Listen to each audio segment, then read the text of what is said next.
बच्चों, आज हम लोग एक ऐसे निबंध का अवलोकन करेंगे जिसके रचनाकार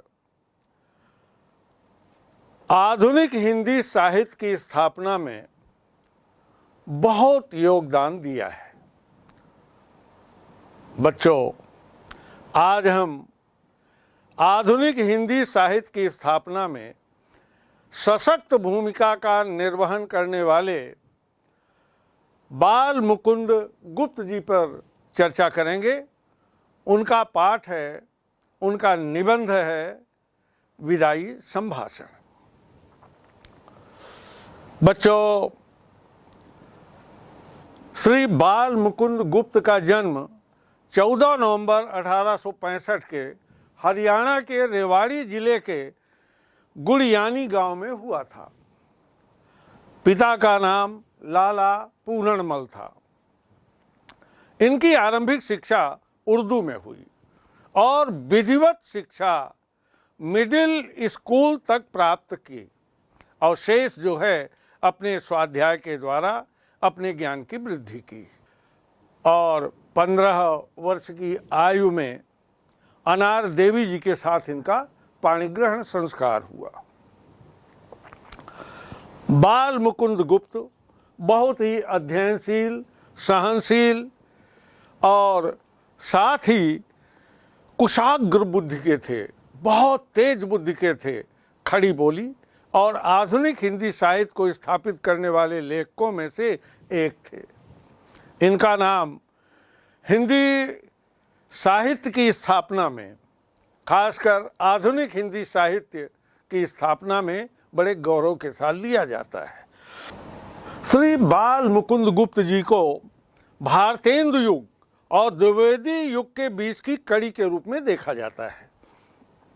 उस समय के बहुचर्चित लेखक थे माधव प्रसाद मिश्र, मिश्र बंधु, किशोरी दास वाजपेयी, स्वामी सत्यदेव परिव्राजक, बाबू श्याम सुंदर दास आदि ऐसे रचनाकार थे जिनका नाम बड़े गौरव के साथ लिया जाता है और इन लोगों ने हिंदी को आगे बढ़ाने में अभूतपूर्व योगदान किया है। इन सभी विद्वानों ने खड़ी बोली को आगे बढ़ाने में जहां एक और भरपूर प्रयास किया है, वहीं पर इन्होंने हिंदी की वैयाकरणिक व्यवस्था को भी सुधारा है। इनके काव्य गुरु पंडित प्रताप नारायण मिश्र जी थे। बाल मुकुंद गुप्त जी अपने समय के कुशल संपादक, विनोद प्रिय लेखक थे। इन्होंने कई पत्रिकाओं का संपादन कार्य किया है।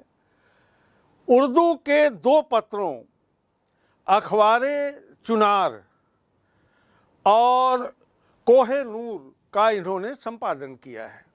बाद में इन्होंने 3 दैनिक पत्रों जैसे हिंदुस्तान, हिंदी बंगवासी तथा भारत मित्र का संपादन बहुत ही कुशलतापूर्वक किया है। इनकी निर्भीक पत्रकारिता ने अनेक प्रतिबंधों के बावजूद भी पुनर्जागरण काल में हिंदी की भरपूर सेवा की।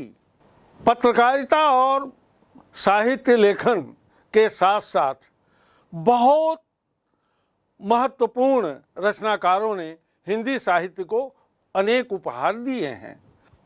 उस दौर के अन्य पत्रकारों ने भी साहित्य सृजन किया है, जैसे भारतेंदु हरिश्चंद्र, आचार्य महावीर प्रसाद द्विवेदी इस युग के महान साहित्यकार थे और आज भी अनेक रचनाकार जो हैं साहित्य सृजन भी कर रहे हैं और पत्रकारिता भी कर रहे हैं।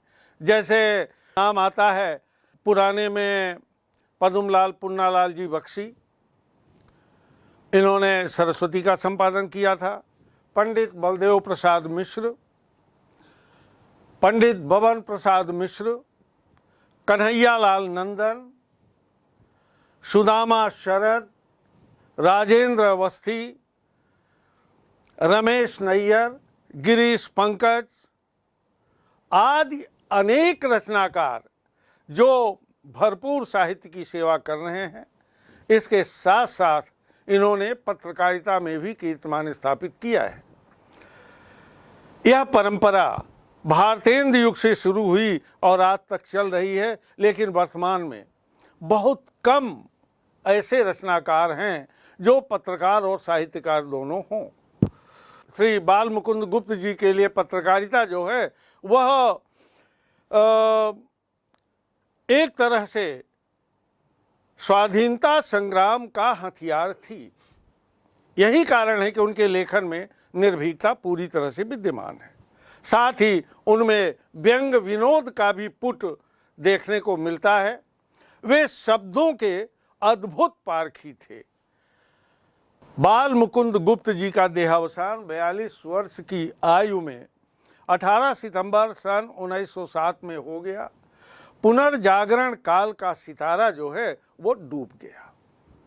इन्होंने पत्रकारिता के साथ साथ, जैसा मैंने आपको बताया, कि अनेक ग्रंथों का प्रणयन किया है जो बहुत ही प्रसिद्ध हुए हैं और बड़े चाव से पढ़े जाते हैं, जैसे शिव शंभु के चिट्ठे, उर्दू बीबी के नाम चिट्ठी, खिलौना, खेल तमाशा, बाल मुकुंद गुप्त निबंधावली और अनेक अनुवाद भी किए हैं, जैसे मडेल भगनी, ये बंगला उपन्यास, रत्नावली जो है हर्ष का कृत नाटिका है। ये महाकवि हर्ष ने अनेक ग्रंथों का प्रणयन किया था, तो रत्नावली एक नाटिका है जिसका अनुवाद बाल मुकुंद गुप्त जी ने किया है।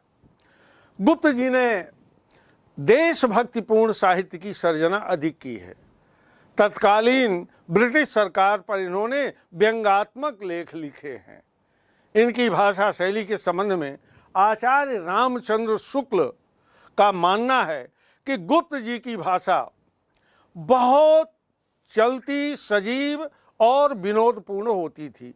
किसी प्रकार का विषय हो, गुप्त जी की लेखनी इस पर विनोद का रंग चढ़ा ही देती थी। वास्तव में गुप्त जी पूर्व में उर्दू के अच्छे लेखक थे, इसलिए बोलचाल की भाषा इनके साहित्य में आ ही गई है। इस कारण से गुप्त जी की जो हिंदी है वो बहुत चलती और फड़कती हुई होती थी। भाषा में भाव और विषयानुकूल, तत्सम तद्भव विदेशी शब्दों के सार्थक एवं प्रभावशाली ढंग से प्रयोग हुए हैं। इनकी भाषा शैली वर्णनात्मक, आत्मपरक और व्यंग्यात्मक है। इनके व्यंग बहुत ही मर्म स्पर्शी एवं तीक्ष्ण है। बहुत तेज व्यंग है जो पाठक को तिलमिला देते हैं। बच्चों, आपके पाठ्यपुस्तक में संकलित विदाई संभाषण गुप्त जी की सर्वाधिक सुप्रसिद्ध व्यंग्य रचना है। ये व्यंग्य रचना, ये व्यंग्य है क्या? वास्तव में आप इस नाम से परिचित अवश्य होंगे, पर थोड़ा सा एक सामान्य रूपरेखात्मक जानकारी मैं आपको दे रहा हूँ। वास्तव में व्यंग्य जो है परंपरागत अर्थ में ताना या चुटकी के रूप में दिखाई देता है। एक व्यंग्यकार अपनी सुविधा के अनुसार एक विधि का प्रयोग करता है, जैसे खिल्ली उड़ाना, भड़ैती है, ठट्ठा है, पैरोडी है, उपहासात्मक स्वांग है या नकल, रूपक, ताना। अनेक नाम है इसके व्यंग्य के जो आदिकाल से चले आ रहे हैं। वास्तव में व्यंग बौद्धिक रूप है। व्यंग जो है ये बौद्धिक रूप है आक्रोश का। वास्तव में व्यंग्य साहित्य एक ऐसी रचना है जिसमें विसंगतियां, विद्रूपताएं और पाखंड का पर्दाफाश हो। सुप्रसिद्ध व्यंग्यकार श्री हरिशंकर परसाई जो हैं, व्यंग्य को परिभाषित करते हुए कहते हैं कि व्यंग्य जीवन से साक्षात्कार करता है। व्यंग्य जो है वह जीवन से साक्षात्कार करता है और विसंगतियों, मिथ्याचारों और पाखंडों का पर्दाफाश करता है। वास्तव में व्यवस्थित जीवन के लिए व्यंग एक सही मापदंड है। आचार्य हजारी प्रसाद द्विवेदी ने व्यंग को परिभाषित करते हुए कहा है कि व्यंग वह है जो जहां कहने वाला अधरोष्ट में तो हंस रहा हो और सुनने वाला तिलमिला उठा हो और फिर कहने वाले को जवाब देना अपने को और भी उपहासास्पद बना लेना हो जाता है। वास्तव में कथन की भंगिमा, वक्रता, हाजिर जवाबी, भाषा का खुरदुरापन आदि विशेषताएं व्यंग में होती हैं। व्यंग्यकार प्रत्येक शब्द को नपीतुली शैली में उपस्थित करता है। एक ऐसी प्रखर भाषा की सृष्टि का संकल्प लेकर मैदान में उतरता है जिसकी प्रत्येक अभिव्यक्ति घायल करने और मरहम लगाने में एक साथ समर्थ होती है। वास्तव में बच्चों, व्यंग्य जो है गद्य की समस्त विधाओं में लिखे गए, पद्य में तो लिखा ही गया, पर गद्य की तमाम विधाओं में व्यंग्य लिखे गए, लेकिन निबंध साहित्य में अधिक प्रगति हुई है। श्री बाल मुकुंद गुप्त जी के अतिरिक्त श्री रवीन्द्रनाथ त्यागी, हरिशंकर परसाई, वरसाने लाल चतुर्वेदी, शरद जोशी, लतीफ घोंघी, नरेंद्र कोहली, श्रीलाल शुक्ल, पद्मश्री डॉक्टर ज्ञान चतुर्वेदी, व्यंग्य श्री गिरीश पंकज, हरीश नवल, प्रेम जन्मेजय, डॉक्टर स्नेहलता पाठक, डॉक्टर महेंद्र ठाकुर, त्रिभुवन पांडे, डॉक्टर शंकर पुरंतांबेकर, अरविंद तिवारी आदि व्यंग्य विधा के सशक्त हस्ताक्षर हैं जो निरंतर उत्कृष्ट व्यंग सृष्टि कर रहे हैं। व्यंग्य की संक्षिप्त जानकारी बच्चों आपको दी। व्यंग्य है क्या, व्यंग्य के तत्व क्या हैं और व्यंग्य लिखने वालों के बारे में सामान्य तौर पर मैंने आपको बताया। अब आइए देखते हैं ये जो आपकी पाठ्यपुस्तक में विदाई संभाषण श्री बाल मुकुंद गुप्त का जो चर्चित व्यंग्य है वह रखा गया है। इनकी जो अमर रचना है शिव शंभु के चिट्ठे, उसी का एक भाग है विदाई संभाषण। लॉर्ड कर्जन 2 बार भारत के वाइसराय बनकर आए। उन्हीं की कुनीतियों, जिनका एकमात्र उद्देश्य शासन में गोरों के वर्चस्व को स्थापित करना था, वे चाहते थे कि अंग्रेज पूरी तरह से स्थापित हो जाए और भारत देश के संसाधनों का अंग्रेजों के हित में उपयोग करना होता था। भारतीयों पर हो रहे अत्याचारों और लॉर्ड कर्जन की लाचारी को व्यंग्यात्मक ढंग से इस निबंध में प्रस्तुत किया है बाल मुकुंद गुप्त जी ने। लेखक जो है लॉर्ड कर्जन को माय लॉर्ड कहकर संबोधित करते हुए कहता है कि इस संसार में सब बातों का अंत है और आपको भी अंततः इस भारत देश को छोड़कर जाना पड़ रहा है। माय लॉर्ड, विदाई का समय बहुत करुणा पैदा करने वाला होता है। माय लॉर्ड, विदाई का जो समय होता है वो बहुत करुणा पैदा करने वाला होता है और जो भारतीय लोग हैं ये विदाई के समय अपने शत्रु के प्रति भी वैर भाव को त्याग देते हैं। इसी कारण भारत में विदाई को अत्यंत पवित्र, निर्मल और कोमल माना जाता है। लेखक लॉर्ड कर्जन पर कटाक्ष करते हुए लिखता है कि इस देश के पशु पक्षियों को भी बिछुड़ने के समय उदास देखा जा सकता है, बड़े दुखी होते हैं। वास्तव में इस देश के पशु पक्षियों को भी बिछड़ने के समय उदास देखा जाता है। एक बार शिव शंभु की 2 गायें थीं, उनमें एक अधिक बल वाली थी। वह कभी कभी अपने सींगों की सहायता से दूसरों को मार दिया करती थी। तो शिव शंभु ने उस गाय को पंडित जी को दान कर दिया, पुरोहित जी को।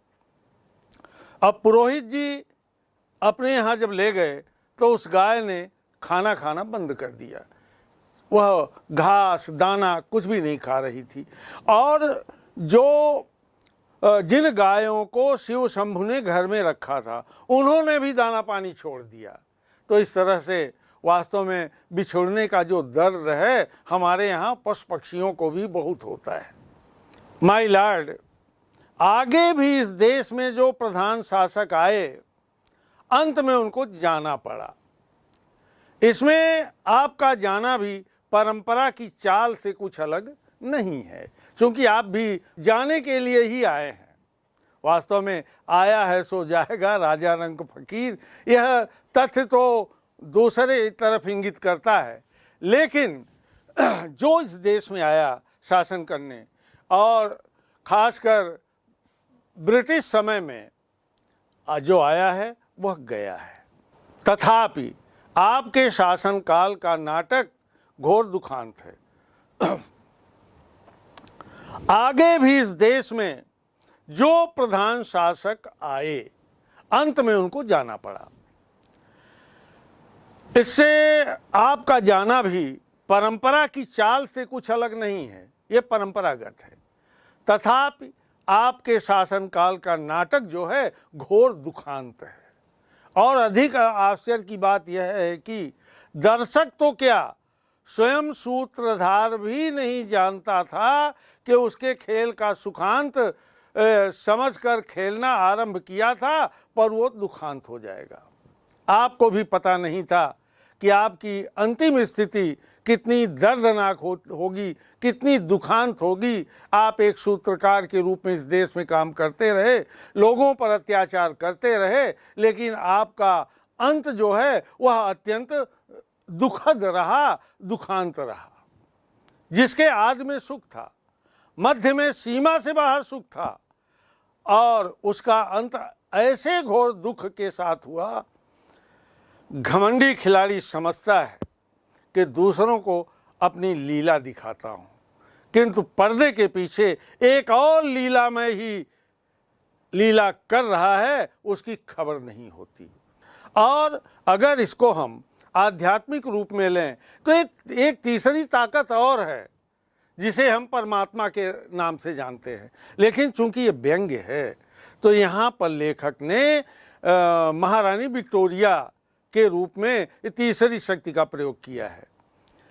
इस बार बंबई में उतरकर माय लॉर्ड, आपने जो इरादे जाहिर किए थे, आपने जो इच्छा व्यक्त की थी, जरा देखिए तो उनमें से कौन कौन पूरे हुए। आपने बड़े संकल्प लिए थे। आपने कहा था कि यहाँ से जाते समय भारतवर्ष को ऐसा कर जाऊंगा कि मेरे बाद आने वाले बड़े लाटों को वर्षों तक कुछ भी नहीं करना पड़ेगा। वे कितने ही वर्षों सुख की नींद में सोते रहें, आप इतना बड़ा काम कर जाएंगे। किंतु बात उल्टी हो गई, बात बिल्कुल विपरीत हुई। आपको स्वयं इस बार बेचैनी उठानी पड़ी, और इस देश में जैसी अशांति आप फैलाकर चले हैं, उसके मिटाने में आपके पद पर आने वालों को न जाने कब तक नींद और भूख का सामना करना पड़ेगा। उनकी नींद और भूख हराम करनी पड़ेगी। इस बार आपने अपना बिस्तरा गरम राख पर रखा है और भारतवासियों को गरम तवे पर पानी की बूंदों की भांत नचाया है। इतनी तकलीफ दी है, इतना अत्याचार किया है उन पर, आप स्वयं भी खुश न हो सके और यहाँ की प्रजा को सुखी न होने दिया। इसका लोगों के चित्त पर बहुत गलत असर पड़ा है, और यही सबसे बड़ा दुख है, आपके लिए भी और जनता के लिए भी। विचारिए, क्या शान आपकी इस देश में थी, कितनी इज्जत थी, और अब क्या हो गई? आपदस्थ हो गए आप। कितने ऊंचे होकर आप कितने नीचे गिरे। अलिफ लैला और अलादीन ने चिराग रगड़कर, और अब्दुल हसन ने बगदाद के खलीफा की गद्दी पर आंख खोलकर वह शान न देखी जो दिल्ली दरबार में आपने देखी है। आपको और आपकी लेडी की कुर्सी सोने की थी, आपके प्रभु महाराज के छोटे भाई और उनकी पत्नी की चांदी की। माने पूरा जितना सम्मान राजशाही होता है आपको सब कुछ मिला। आप दाहिने थे, वह बाएं, आप प्रथम थे, वे द्वितीय दूसरे थे। इस देश के सब रईसों ने आपको सलाम पहले किया और बादशाह के भाई को पीछे। जुलूस में आपका हाथी सबसे आगे और सबसे ऊंचा होता था। हौदा, चमर, छत्र आदि सब बढ़ चढ़ कर थे। कहने का भाव ये है कि ईश्वर और महाराज एडवर्ड के बाद इस देश में आप ही का एक दर्जा रहा है, आपका ही स्थान रहा है। किंतु अब देखते हैं कि जंगी लाट के मुकाबले में आपने पटखनी खाई और सिर के बल नीचे आ गए। आपके स्वदेश में वहीं ऊंचे माने गए, आपको साफ नीचा देखना पड़ा। पद त्याग की धमकी से भी ऊंचे न हो सके। आप बहुत धीर गंभीर प्रसिद्ध व्यक्ति थे।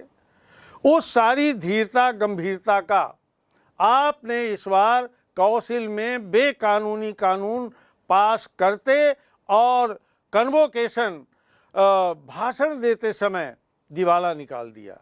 यह दिवाला तो इस देश में हुआ। उधर विलायत में आपको बार बार इस्तीफा देने की धमकी ने प्रकाश कर दिया, आपकी जड़ हिल गई है। अंत में वहां भी आपको दिवालिया होना पड़ा। धीरता गंभीरता के साथ दृढ़ता को भी तिलांजल देनी पड़ी। इस देश के हाकिम आपकी ताल पर नाचते थे। राजा महाराजा डोरी हिलाने के समय हाथ बांधे हाजिर रहते थे। आपके एक इशारे में प्रलय होती थी। कितने ही राजों को मिट्टी के खिलौने की भांति आपने तोड़ फोड़ डाला। कितने ही मट्टी काठ के खिलौने आपकी कृपा के जादू से बड़े बड़े पदाधिकारी बन गए। आपके इस इशारे में इस देश की शिक्षा पायमाल हो गई, स्वाधीनता उड़ गई, बंग देश के सिर पर अरह रखा गया। इतने बड़े माई लॉर्ड का यह दर्जा हुआ कि फौजी अफसर उनके इच्छित पद पर नियत न हो सका और उसी गुस्से के मारे इस्तीफा दाखिल करना पड़ा। वह भी मंजूर हो गया। उनका एक आदमी नौकर न रखा। आपने जो नौकर रखे थे उसमें एक भी आदमी नहीं रह पाए, उल्टा उन्हीं को निकाल जाने का हुक्म मिल गया। माई लॉर्ड, 8 करोड़ प्रजा के गिड़गिड़ाकर विच्छेद न करने की प्रार्थना पर आपने जरा भी ध्यान नहीं दिया। बहुत बड़ा कटाक्ष बाल मुकुंद गुप्त यहाँ कर रहे हैं। इस समय आपकी शासन अवधि पूरी हो गई है, तथापि बंग विच्छेद किए बिना घर जाना आपको पसंद नहीं है।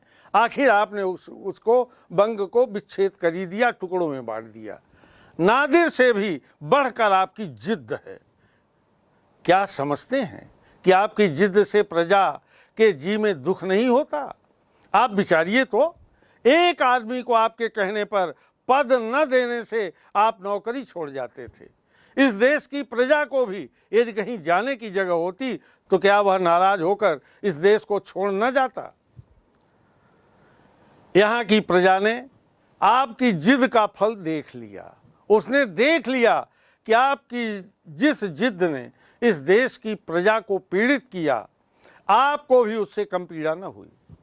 यहाँ तक कि आप स्वयं उसका शिकार हुए। यहाँ की प्रजा वह प्रजा है जो अपने दुख और कष्टों की अपेक्षा परिणाम का अधिक ध्यान रखती है। वह जानती है कि संसार में सब चीज़ों का अंत है। दुख का समय भी एक दिन निकल जाएगा। उसे मालूम है कि अगर सूरज डूबा है तो सवेरा जरूर आएगा। इसी से सब दुखों को झेलकर पराधीनता सहकर ही वो जीती है। जानती है एक न एक दिन हमारा देश स्वाधीन अवश्य होगा। माई लॉर्ड, इस कृतज्ञता की भूमि की महिमा आपने कुछ न समझी और न यहाँ की दीन प्रजा की श्रद्धा भक्ति अपने साथ ले जा सके। इसका बड़ा दुख है। इस देश के शिक्षकों को तो देखने की आपकी आंखों को ताव नहीं। वास्तव में इस देश के शिक्षितों को तो देखने की आपकी आंखों को ताव नहीं। अनपढ़ गूंगी प्रजा का नाम कभी कभी आपके मुंह से निकल जाया करता है। एक बार अपनी विपत के कई सुल्तान ने नरवागढ़ नाम के एक स्थान में काटे। वहाँ चौकीदारी से लेकर उसे एक ऊंचे पद तक काम करना पड़ा था। जिस दिन घोड़े पर सवार होकर वह उस नगर से विदा हुआ, नगर द्वार से बाहर आकर उस नगर को जिस रीति से उसने अभिवादन किया, प्रणाम किया था, वह सुनिए। उसने आंखों में आंसू भरकर, प्यारे नरवगढ़ मेरा प्रणाम लो, आज मैं तुमसे जुदा होता हूँ तो मेरा अन्नदाता है। अपने विपद के दिन मैंने तुझ में काटे हैं, तेरे ऋण का बदला मैं गरीब सिपाही नहीं दे सकता।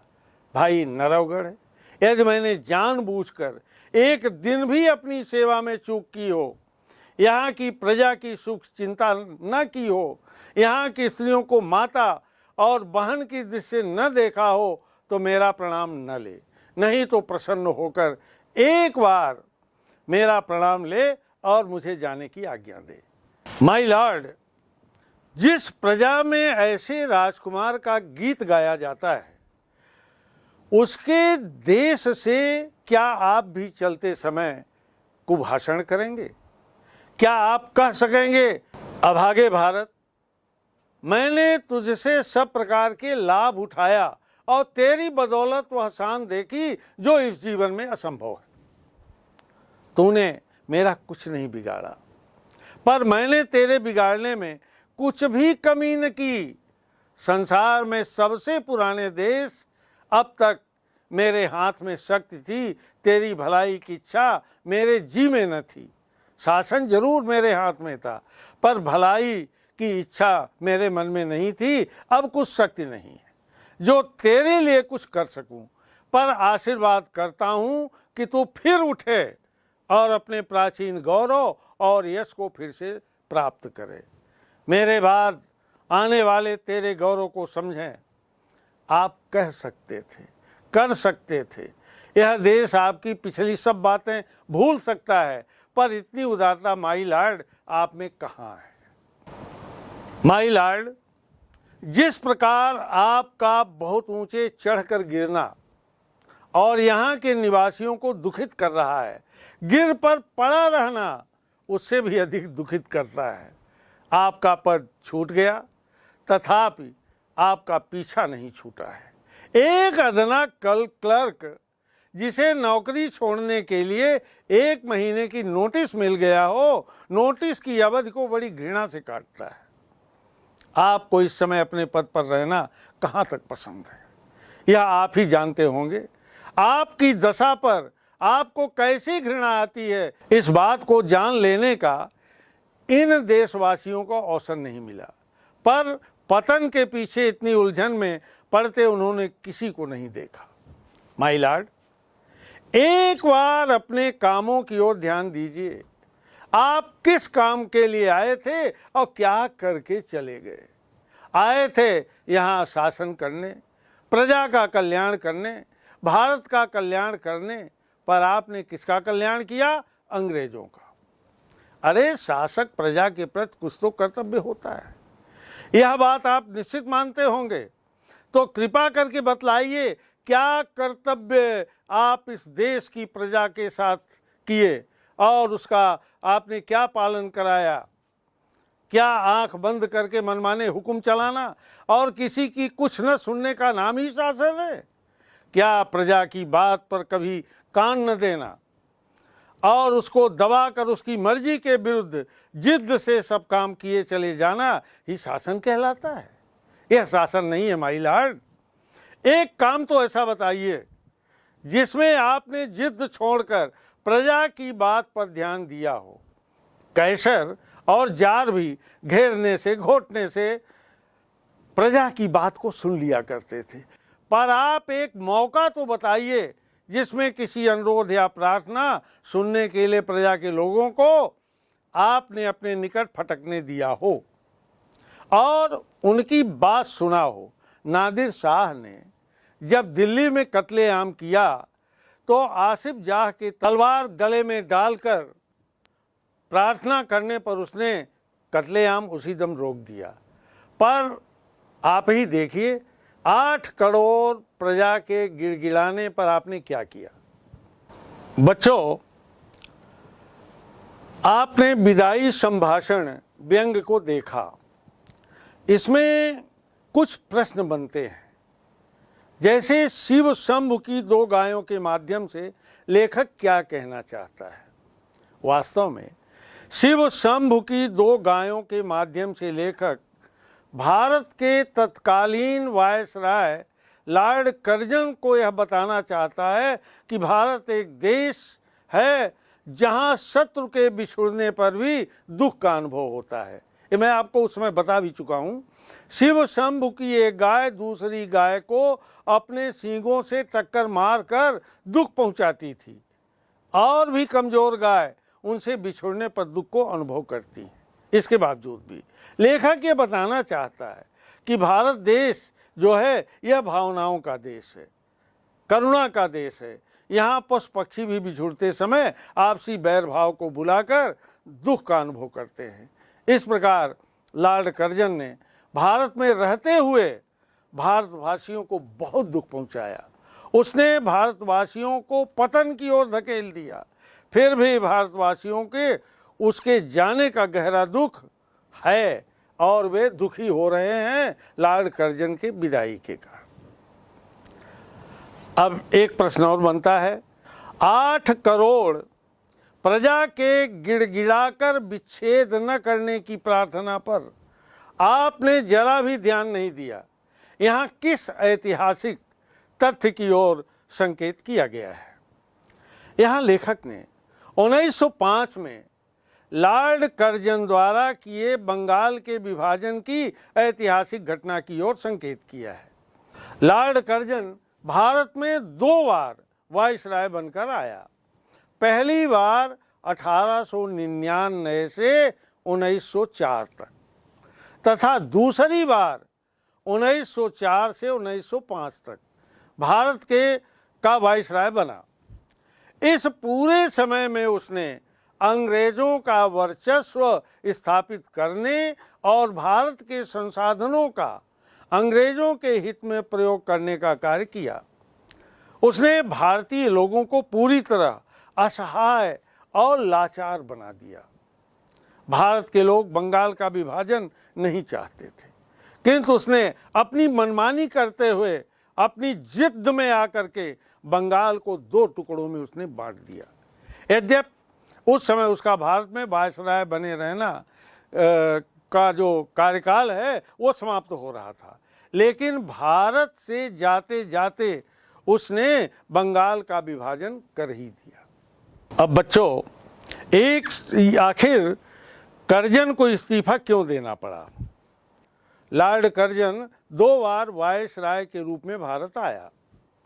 अभी आपको मैं बता ही चुका हूँ कि 1899 से 1904 तक और 1904 से 1905 तक वह अतीव निरंकुश आतताई प्रकृति का था तथा विविध प्रकार से अपने साथ गोरी सरकार के स्वार्थ सिद्धि के तिकड़म में लगा रहता था। भारत की जनता के लिए वह अत्यंत अरुचिकर था ही। अपने अति मनमानेपन से कभी कभी गोरी सरकार को भी रुष्ट कर देता था। ऐसा ही एक अवसर तब आया जब उसने अपनी मनमर्जी के वशीभूत होकर काउंसिल में अपनी मनपसंद का अंग्रेजी फौजी अफसर रखने का प्रयास किया, किंतु अंग्रेजी साम्राज्य ने हरी झंडी नहीं दी और स्वीकृत न मिलने के कारण दबाव बनाने के लिए अपने पद से इस्तीफा दे दी। लॉर्ड कर्जन को पूरा विश्वास था कि उसके इस्तीफे की धमकी के सम्मुख गोरी सरकार उसकी बात मान लेगी, परंतु उसकी सोच के बिल्कुल उल्टा, सोच के विपरीत उसका इस्तीफा स्वीकार कर लिया गया और उसे विवश होकर इंग्लैंड वापस जाना पड़ा। अब एक सवाल और बनता है, एक वाक्य है कि विचारिए तो क्या शान आपकी इस देश में थी और अब क्या हो गई। कितने ऊंचे उठकर, कितनी ऊंचाइयों पर पहुंचकर आप कितने नीचे गिरे। इसका भाव क्या है। भारत का वाइसराय न केवल भारत अपितु गौरी सरकार के लिए भी बहुत अहमियत रखता था।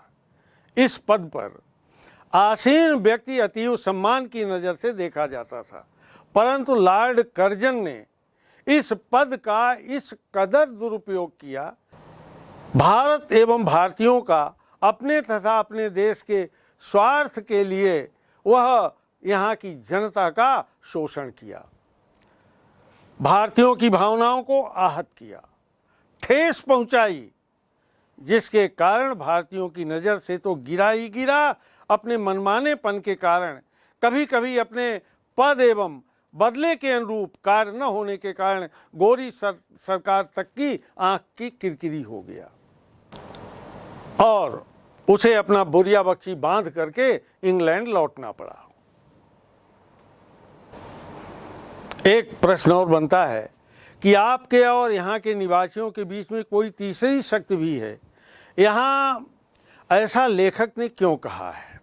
वास्तव में यहाँ तीसरी शक्ति से अभिप्राय गौरी सरकार से है और जिसकी मुखिया रानी विक्टोरिया थी। भारत ब्रिटिश साम्राज्य का एक भाग था। भारत ब्रिटिश साम्राज्य का एक भाग था। वस्तुतः गौरी सरकार की नीतियों, आदेशों के सुव्यवस्थित पालन की देखरेख के लिए उनके प्रतिनिधि के रूप में यहाँ वाइसराय होता था। लॉर्ड कर्जन के लिए भारतीयों के स्वार्थ एवं भावनाएं भले ही महत्व न रखती हों, परंतु अपने मनमानेपन के कारण गौरी सरकार की अनदेखी उसे भारी पड़ गई, जिसके कारण अपमान का घूंट पीकर उसे अपने पद से इस्तीफा देकर इंग्लैंड वापस जाना पड़ गया।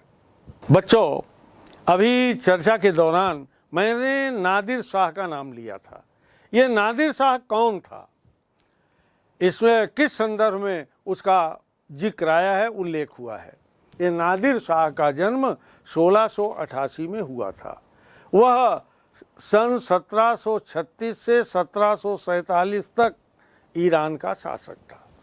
वह एक निर्दयी शासक था। उसके तानाशाही स्वभाव के कारण उसे नेपोलियन ऑफ पर्सिया के नाम से भी जाना जाता है। नादिर शाह ने ही अहमद शाह अब्दाली को पानीपत के तीसरे युद्ध में आक्रमण के लिए भेजा था। नादिर शाह की मृत्यु 1747 में हुई। नादिर शाह अपनी क्रूरता के लिए प्रसिद्ध था। एक बार उसने दिल्ली में कत्लेआम मचाया और स्त्री, पुरुष, बूढ़े, बच्चों को मौत के घाट उतार दिया। तो पाठ में लॉर्ड कर्जन को नादिर शाह से भी अधिक क्रूर और जिद्दी बताया गया है। नादिर शाह ने तो एक बार अपनी जिद छोड़ दी थी, लेकिन लॉर्ड कर्जन ने भारतवासियों के बार बार गिड़गिड़ा कर प्रार्थना करने पर भी बंगाल का विभाजन करने की जिद नहीं छोड़ी। अंततः सन 1905 में उसकी जिद के परिणाम स्वरूप बंगाल का विभाजन हुआ। राजकुमार सुल्तान ने नरवगढ़ से किन शब्दों में विदा ली। लेखक ने राजकुमार सुल्तान के बारे में बताया है कि उसने विपत्ति के दिनों में नरवगढ़ नामक स्थान पर शरण ली।